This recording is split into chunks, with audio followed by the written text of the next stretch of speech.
टप जगर जूना न बारिक दितर सोच खलत न वरना बरे सदाड़े अगर परदेसा वतने पेन चेहरा पे नरखने पेन अफ्ते न मादर वतन गैरता चमने पेन उफड़े परदेस उस जवानी उफड़े परदेस दमदरो पेशानी उफड़े परदेस खाक जिंदगानी उफड़े परदेस टपर कहानी उफड़े परदेस फुलास्ता से बाइये उफड़े परदेस सुस्तावानी उफड़े परदेस।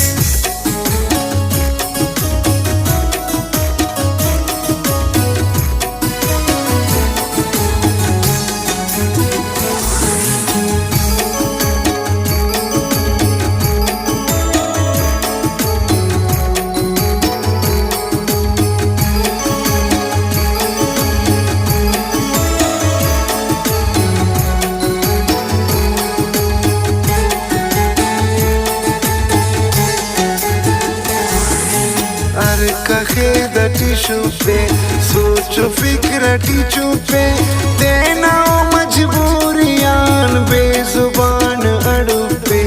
खुशकुन चेहरा को तब सफदी दगा को सोच कब पबो यारा खराब तक सगा को उफड़े परदेस कुन सबावन मारे उफड़े परदेस सारे उफड़े परदेस हर गमनम तो आवारे उफड़े परदेस उस तो जगर न लारे उफड़े परदेस वरनाई पुल्ला सारे उफड़े परदेस इरागम दड़ चारे उफड़े परदेस।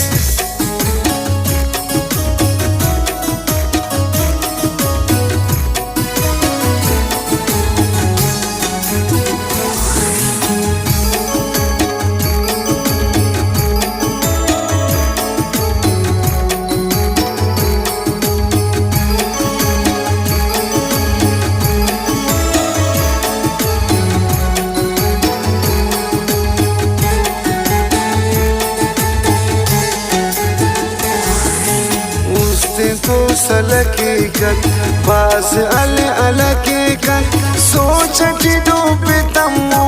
खमते दुम बलके कक के न मशाकिर समी बंद मशाकिर समी अफगान खंताना नायन मशाकिर समी उफड़े परदेस नीजा फातिबास करेस उफड़े परदेस गम तस्वर सांस करेस उफड़े परदेस खुशियाँ ने त्रास करेस उफड़े परदेस।